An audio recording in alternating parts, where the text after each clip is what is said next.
Hello, and welcome to my exam for Consumer Behaviour Term 2, 2025.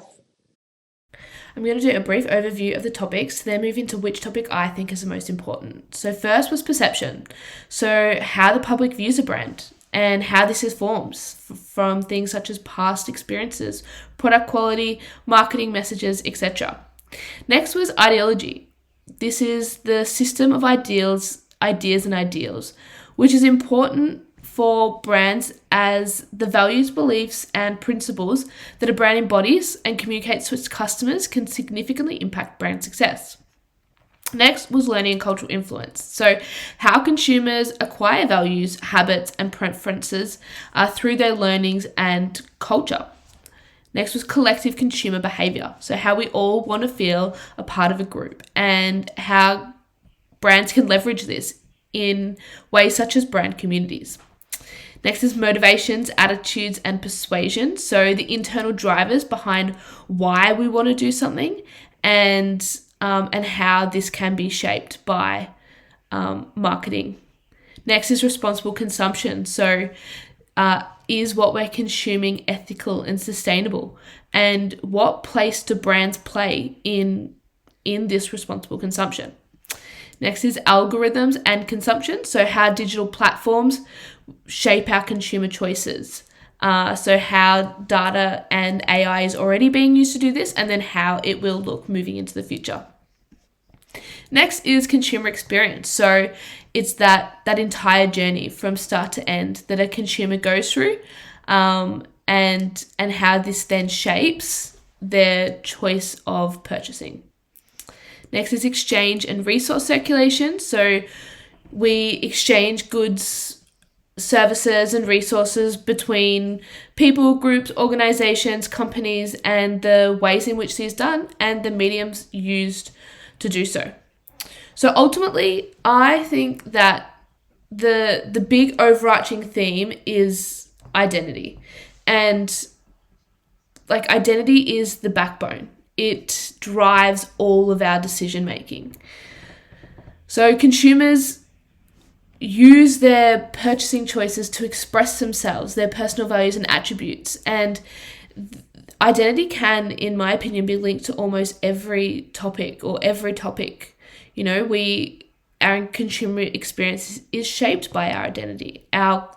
Whether we choose to responsibly consume, again, shaped by our identity. The willingness to engage in brand communities, or if we're interested in engaging in brand communities, how we exchange resources between ourselves, it all comes back to that centering piece of identity. I am currently in the process of moving house, and with that comes a lot of shopping. My recent purchase, which I'll be taking you on the journey for and reflecting on, is a washing machine. So, as a Gen Z shopper, I did what most Gen Z shoppers would do, and I went Googling. I did lots of Googling. Soon after, I then realized that I am indeed a Gen Z individual whose life is heavily influenced by technology, and I'm also someone that's aware that AI is the future. So I used ChatGPT to do my research for me. I put what my non negotiables were, what other features were which I would like to have, and within seconds, I had a list of recommendations. After looking through these, I found that there are a few at the same store not too far from my house. So this led to the next step, shopping trip. We arrived at the Homemaker Centre, where we went into the Good Guys. After a while, we got a salesperson to help us with product knowledge and ultimately helped us make our final decision, leading to the purchase. Whilst this sounds like a small shopping experience, there's a lot to unpack from a consumer insights perspective. So let's rewind and go through these in relation to this purchase. So the first theme I'll touch on is motivations, attitudes, and persuasion. We were motivated to make this purchase for several reasons, including a combination of intrinsic and extrinsic goals. So intrinsically, we wanted the machine to create convenience in our life, especially when we're already really time poor. We also want to have well washed and fresh clothes to feel confident and happy in. Extrinsically, we wanted to make sure we were getting good value for money, so it needed to be on sale or discounted. The good guys indeed effectively targeted the extrinsic motivation. The strategic chaos, the clearance items, the endless marketing reminding us that it was almost the end of financial year, and sales representatives who were willing to offer us a price below the listed sale price made us feel like we were getting a really good deal. The motivation also came from the purchase reflecting our core values and broader goals. We needed a machine that had good energy and water ratings, not only to reduce ongoing costs, but also for environmental purposes, as well as to assist in achieving our personal goals of being able to move in together and have the freedom of a whole place to ourselves. Which, if you look at these on Maslow's hierarchy of needs, it would fall under the upper level of ego needs. Now onto attitude formation. As someone who's never bought a washing machine brand new before, I quickly noticed how, despite this, I still had preferences based on things such as past experiences. These could be knowing the name and the implicit brand trust that comes with that, or even just associating a brand with the people who I know have purchased them and their experience with them. Interestingly, upon personal reflection, I also noticed that I was far more hesitant around brand names that I couldn't pronounce. I would have this immediate belief that if the name looked or sounded like it was an international brand, it meant the quality of the product would be low. So there was also nudging in action. We were being nudged in a range of ways. There was a framing and an anchoring bias with how the price of the product was marketed to us, and there was also loss aversion. We were happy to keep looking at other places. We weren't exactly set on buying one that day. However, there was only one left. We had to decide whether we wanted to potentially risk losing the chance of buying it or to purchase it that day, which we ended up doing. The theme I will touch on is consumer experience. The Good Guys provide a practical, goal-driven retail experience. Consumers like me visit the store to buy home appliances, tech, or electronics, which are often need-based and price-sensitive decisions that require comparative shopping. Now, all of these different factors relate to consumer experience. Having the time and space for consumers to come and assess the products in person. So in this situation, they're also located in a homemaker centre, which was directly beside other stores I needed to visit, adding to the ease of access and convenience. To also have the space and time to go talk with sales representatives who empathise with you and connect with you to understand your situation. To have the organised chaos which builds this sense of getting a bargain and also encourages a feeling that the consumption is an escape from the norms of everyday life. There's also the power that consumers feel by being given the ability to compare products. So we can go on and compare online, or we could also ask the sales representative to compare them for us. And the power that comes from knowledge. So there was a large amount of information easily accessible online, but they also place all the leaflets for the products inside the products. So as you're walking around, if you want to know anything about them, you can just pull them out and have a read. Now, if we were to have a look at this customer experience on the customer journey matrix, it would be effortless and predictable. To shift away from my recent purchase and examine how these learnings apply to my organisation's consumers. So I'm currently employed by Rebel Sport. We are the largest Australian sporting and leisure goods retailer. So the first theme I was going to touch on is perception and ideology. Perception. The company manages its images and the way its consumers perceive it in several different specific ways. So these include they employ different pricing strategies for various products to influence perception. So there's a wide range of products, all with different price points. This helps consumers understand which products in the range are of lower quality and which are the higher quality products, again, based on price.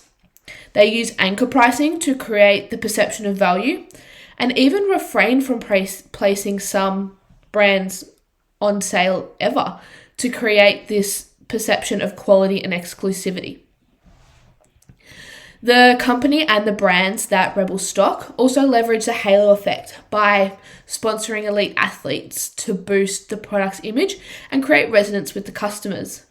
It's even common practice for some brands to name their ranges after the athletes who help either design them or promote them, which plays into that piece of customers' identity and them wanting to purchase products which align with their values and aspirations. We have specific stores. So these are classified as our RCX stores, which is an abbreviation for Rebel Customer Experience. These stores have recently new fit outs. They have upgraded technology, interactive experiences. So there's indoor, some of them have indoor basketball and soccer courts, and they stock exclusive brands and ranges. This creates, they create the perception of it being really fresh, warm, fresh, bright, and welcoming when you walk in. This further is complemented by sales staff who are placed at specific places around the store to greet and serve in each department. So that moves on to the next piece, which is everything is strategically placed.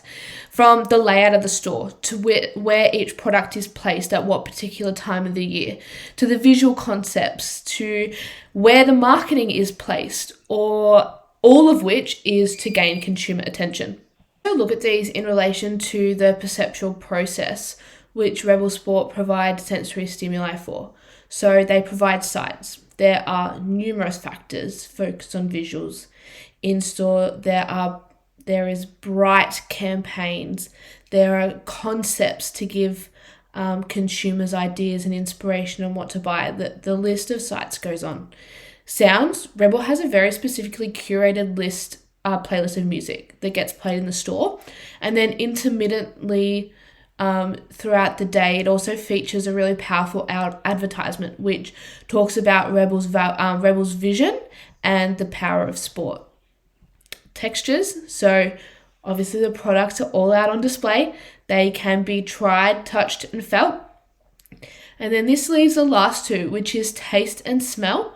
Currently, Rebel Sport do not do anything to address those. Onto ideology. So some consumers and staff expect Rebel to take a stance on ideological tensions, which could impact buying behaviour. So some of the most common topics include body positivity, diversity in sport, and ethical sourcing. However, if Rebel were to take a stance, it would need to ensure that the stance aligns with the brand's values and target audience's belief. There are several ways which Rebel has addressed these, however, some have been perceived as tokenistic. So to give you a few examples. 1. Diversity in sport. Rebel has for years advocated for women in sport. However, over a year before the Matildas played in the 2023 World Cup, which was hosted by Australia and New Zealand, senior leaders in Rebel came together and made a huge decision to take a big risk and order a very large quantity of Matildas merchandise, knowing that this had the potential to reshape organised sport in Australia and accelerate grassroots participation amongst women, something they'd been hoping for a long time. The level of stock they ordered, however, was seen as insane by some, especially because they didn't even know whether the Matildas would be making it to the final stage.